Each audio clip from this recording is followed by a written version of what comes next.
Welcome back to the channel, everyone. Or if you are new to the channel, welcome to the channel. And in that case, you guys should click that subscribe button. This morning, I am meeting up with Cory from DRC Call Company. He's on his way here, and we were talking about setting up a ground blind in a wood line and trying to shoot cranes with our bows again. I was texting Cory yesterday, and we were talking about coming out crane hunting, and he sent me a couple pins of some spots to look at, so I started driving around the area, and I ended up coming across like probably 400 or 500 plus bird feed. I did not have binoculars with me. There was a few geese out here as well, but we won't really be targeting the geese today, mostly just the cranes. I'm gonna get some stuff on here. I'm gonna throw my boots on and get ready for Cory to arrive. This morning, I'm gonna be rocking my Tidewee boots. I ended up teaming up with Tidewee this fall, so you will see some of their products this fall on the channel. Those products will be linked in the description of this video if you guys want to check that out. But I'm gonna get the rest of my stuff ready. Cory should be here any minute, and we'll get back to you guys when he arrives. What you got going on, Cory? Just trimming a few more branches, getting our big bush ready to jump into. We're gonna try the old ground blind in the tree row approach this morning. Just parked the ground blind here. The cranes were feeding in kind of both of these fields last night. They got such long legs that when they hit the ground, they just get to walking and they can cover a lot of ground. So we're just gonna wait them out like a turkey hunt. So it's not gonna be your typical Sandhill crane or duck or goose hunt where we're gonna be laying out in the middle of the field in ground blinds, lay down blinds or whatever. We're gonna park it in here like a good old-fashioned turkey shoot, and we're armed with bows and arrows. Attempt number 2. I don't know if it's gonna work, but we're sure as gonna try. And we also have a 20 gauge, so it might Hey, also don't tell them that. We only have bows and arrows. That's all we got. Maybe a little bit of Boss copper plated bismuth, but that's only for extreme circumstances, like if we're starving. But I do have coffee again. Did you forget it? No, I got everything. Like I triple checked. I got coffee. I got the jet boil thing. Everything. I got it all. So no ghost blind today, though. No ghost blind. We got a real blind. We gotta. It's kind of dilapidated right now. We gotta get in, fluff things out a little bit, you know. Pack that grass down in there. Yeah. Well, I just got back from taking 2 walks from way the heck over there. Those trees you can see on the horizon way down there. But Cory's been over here and he's been grabbing a bunch of stubble and getting this blind brushed in and getting everything situated here. Well, we got like a dozen decoys on this side of the grass line in a more black tilled up field, and then there's some taller grass, just an overgrown wheat field or something it looks like, on this side of the tree line, and this is where we have our crane decoys out. So we decided to put the crane decoys in this little bit of taller grass because the crane kind of like to hang out in this stuff and walk around this. So like Cory said, they have super long legs and they have no problem feeding in taller grass or hay fields and stuff like that. We got probably about a half dozen dye bomb crane silhouettes out over there in the grass. And hopefully with them in that taller grass, they're hidden a little more too, so the cranes can't really pick the decoys out as they would in a super short stubble field like where the goose decoys are. So we're gonna get this blind finished up and get our stuff situated, and you'll be hearing from us again.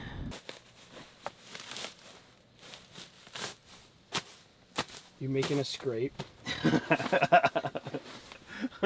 I'm prepping the cooking surface right now. Fixing to do some chefing.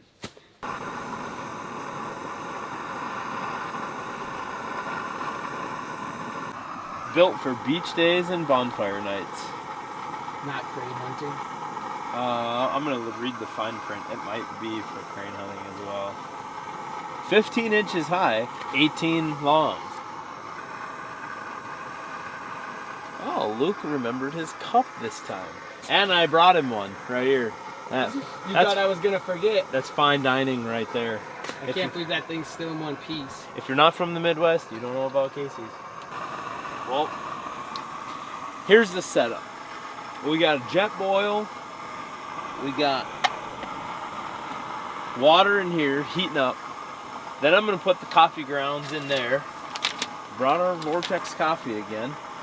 I didn't get to try this last time. Colombian Supremo. And we're gonna put that in there. And then I got this little doohickey. It's a little Black Rifle Coffee Company pour over thing and a paper towel. So I'm gonna put a paper towel in here, and then that'll be our coffee filter. And This then is fine dining. we're gonna strain that. Coffee goes in there. It's like perfect.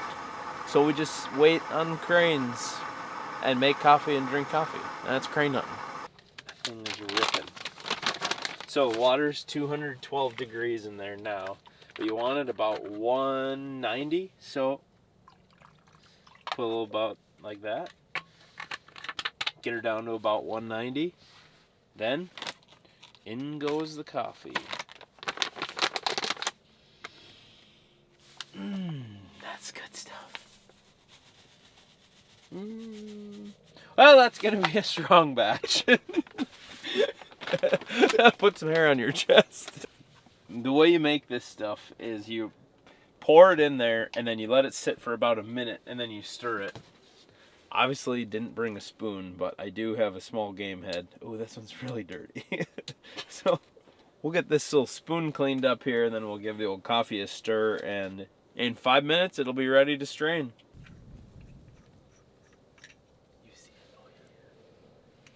Our coffee's ready to stir. I just got the old broadhead cleaned up. I think I shot this one at a goose a couple weeks ago, so she had some mud in the tips, but look at that, huh? And we did have a crane come already. Yeah, so we kind of got caught with our pants down a little bit. I mean, not literally.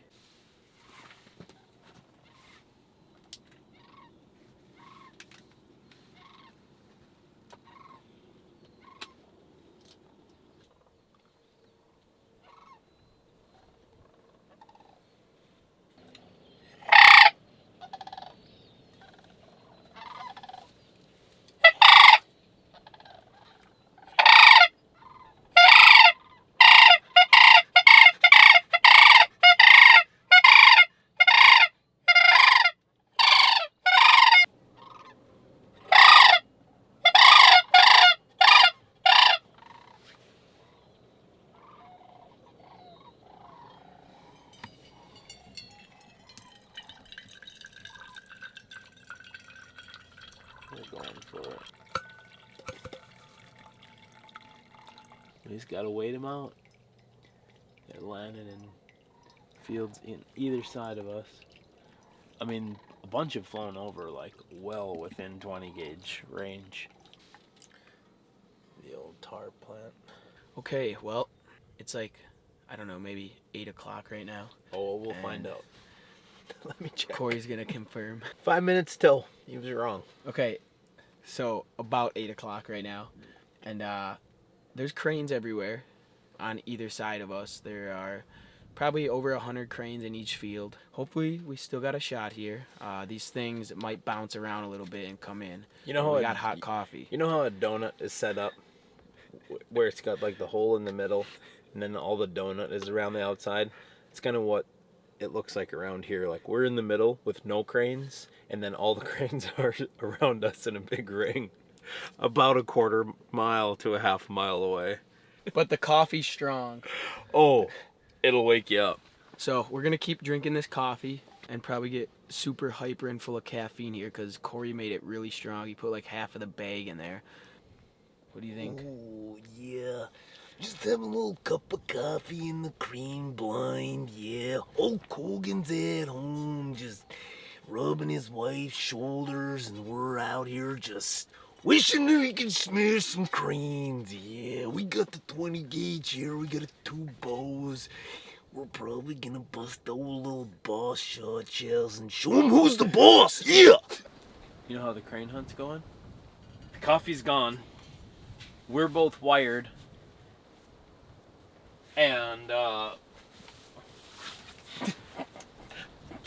backup youth model 20 gauge is coming out. There will not be any crane shot with a bow and arrow today. Only 20 gauge pills. This is just like the first video. But both of our... That's how they all turn out with 20 gauge. Look at this wrap. I did that. I did that when I was like 10, Cory. That is nice, huh? That is. Oh, yeah. This is the 870. This is the gun everyone should own, but no one should ever have to shoot. Right here. Copper plated Boss Bismuth number 5s. About an ounce and an eighth. Crane wreckers right here.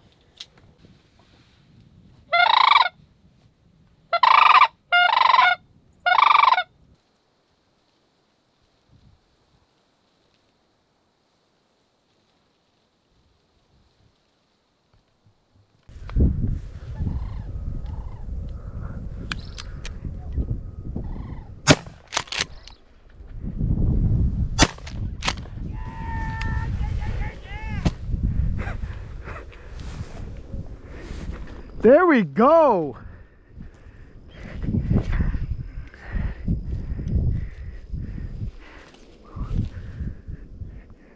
First crane of the day here. We were losing hope. As you guys saw on the GoPro there, Cory was originally calling at a crane that was to our north, and then to our south there was another crane that I was unaware of. I don't know if Cory saw it or not, but I definitely did not. So I was like, okay, that thing to the north isn't coming anymore. Well, then I look behind us and there's this big bird coming, and I was like, is that a crane? So I flipped the GoPro on and we ended up getting a crane today. As you can see, we got one big boy down. What do you think, Cory? Well, I think that 20 gauges, yet again, are more productive at killing the crane than bows and arrows are. Okay, I don't know if you guys are new to the channel or if you guys saw my last crane hunting video with Cory here when we were bow hunting before for cranes, but he drove the Jeep that day. And if you guys didn't watch that video, I'll put that at the end of this video. You guys check that one out. That one's pretty funny as well. But he drove the Jeep that day, and when we got back to his house, Cory shattered his back window somehow. So we got back there. There was glass everywhere, and he had no back window. So today he drove the truck because the Jeep had no back window, but he's got a little problem with this one now. Not going good this year with back windows and keeping them intact. We'll keep the glass company in business. Yep, you want some? Yeah. I just got it. No way. No, actually. Is it? Oh, it's hot. Yeah, it was like 3 days ago. Oh, man. I don't know if I'd eat it. Okay. Look at the color of those eggs. Is that egg? No, that's a mold crumble. I think. That's delicious. We just got everything cleaned up. This is going to wrap up the hunting portion, but this evening we are gonna head back and we're gonna cook this crane up for dinner once we get back. But we've hunted with Cory twice now. I haven't really told you guys that don't know who he is. Cory here owns DRC Call Company, the DRC right here. But he sells goose calls, duck calls, and most importantly today, that beautiful sound you heard. He sells this bad crane call, and I'm gonna have him explain a little bit about this crane call. So if you want to check that out, I'm gonna link his website down below in the description of this video, so make sure you guys check that out if you want some goose calls, duck calls, or good sounding crane call if you guys like crane hunting. I'm gonna have him show you this thing. Yeah, thanks for that, Luke. What we've got here is the only fully adjustable 3-piece crane call. The reason I made it adjustable is because cranes come in a very wide range of sizes, and the bigger the birds are, the deeper the sound is going to be that they make, and then the smaller they are, the more high pitched it's going to be. So with this crane call right here, you can adjust this end piece, and the longer you have it, the deeper it's going to be, and the shorter you have it like that, the higher pitched it's going to be to match those like western subspecies birds that they shoot down in Lubbock, Texas. And then the ones that we shoot around here, I like it extended about right there, just so you can't see the insert. That's going to give you an awesome greater Sandhill sound. So into that call, I'm just like stuttering my tongue, kind of real high pitch, real high pressure sounds, but here goes nothing.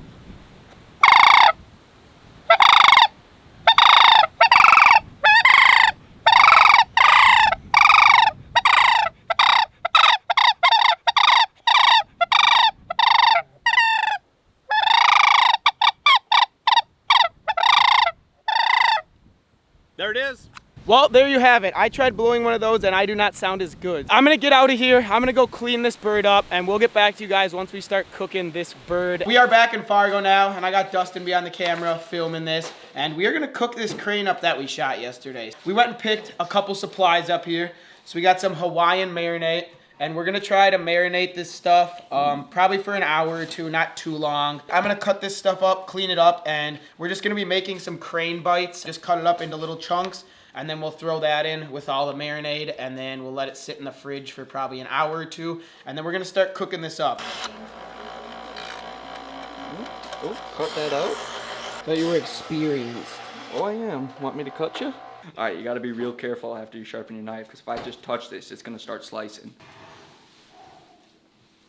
So it's not like on the side. We got a whole bottle of marinade in there. Dustin, Colin was messing with the camera. It's Colin's fault. It's always Colin's fault. Whatever Luke just said there was not true.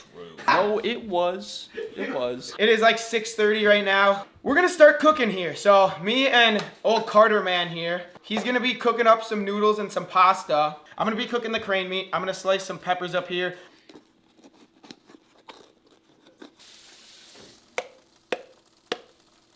What do we got here?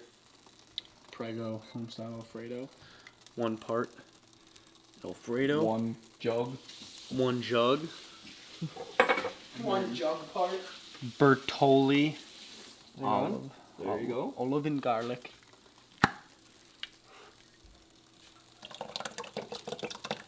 In the same pot on what, like medium heat? Medium heat, yes sir.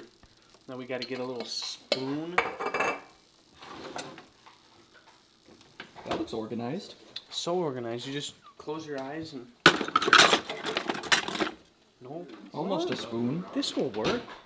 That's basically a spoon. Do we want our sauce light and fluffy? Yes. Because we're making it light and fluffy. Light and fluffy sauce. Watch how fast that'll turn pink.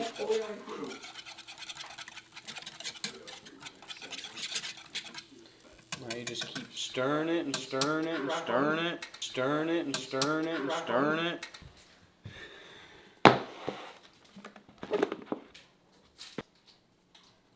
There it is. It's been marinating about 3 hours, a little over 3 hours. Hang on, let me check my sundial. Oh, look at them cheeks pop out. You want stove or you want? Whoa, whoa, whoa! Fire, fire! Al dente in 10 to 12 minutes. Hang on, we're gonna cut to a scene of Joey Basallo saying this word, because I'm guaranteed he's gonna say it Mastatoli. Mastacholi. Hey, could you get a couple of them bushes from out there? Hold up.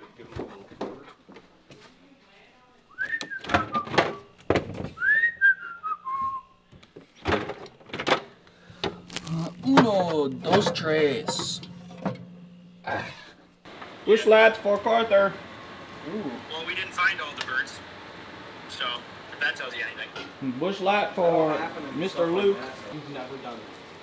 All right, this stuff is done, or maybe it's a little more than done, but either way, I'm gonna pull this batch off. That was about half of the meat, so we'll take it off here, check it. There's smoke everywhere. I've burnt a gallon of marinade and it reeks in here, but...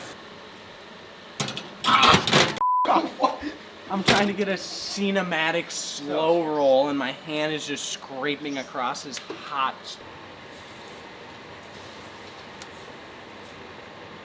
Nice and crispy. Have fun cleaning that one. Want to eat that, Dustin? We'll let that cool down for you. Yeah, set that one aside.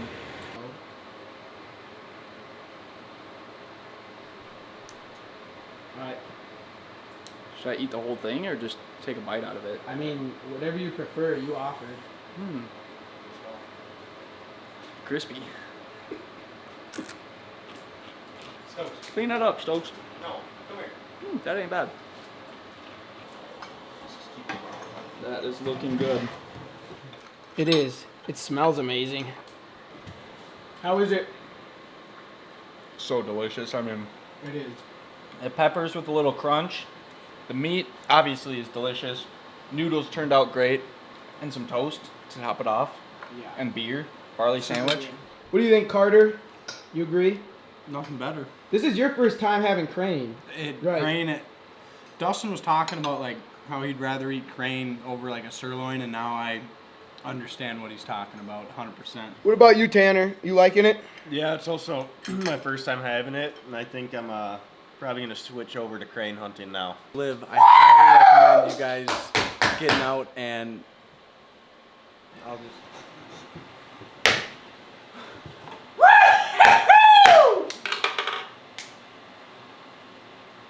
I'm not an alcoholic. That was a joke.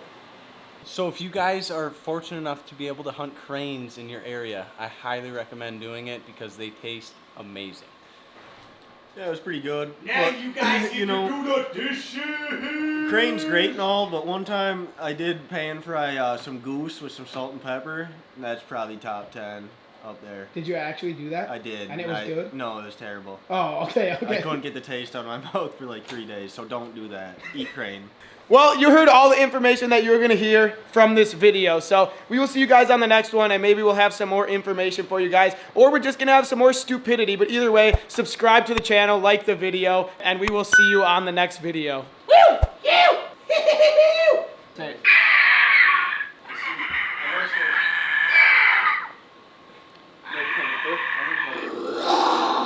Big booner down! Big booner down!